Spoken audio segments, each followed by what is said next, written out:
day po sa inyong lahat. Ito nga pala yung magigiting ko na estudyante ng refrigeration air conditioning. Kami po ay nagto-troubleshoot ng split type. So, medyo nagkaroon ng problema yung aming indoor dito sa mismong board at ito ay na-troubleshoot na namin. So, kaya ngayon ikinakabit na ngayon yung wire natin na nanggaling sa outdoor unit. Natapos nang ma-troubleshoot yung outdoor unit, gumagana na yung compressor plus yung fan motor.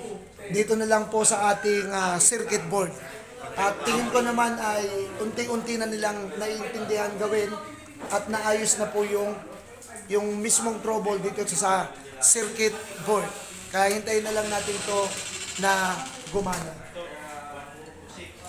Sila po ang mga estudyante ko na magigiting ng refrigeration air conditioning.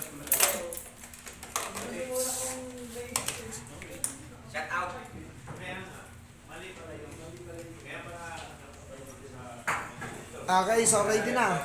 Nailusot na ba yung wire?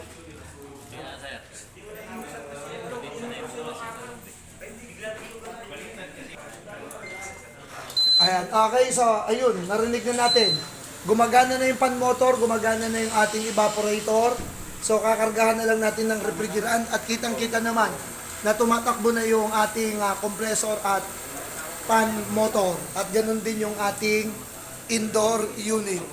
So sila po ang magigiting ko na estudyante ng refrigeration air conditioning. Muli po, maraming salamat sa inyong lahat. Mag-ingat po tayo lagi-lagi. Salamat sa inyong lahat.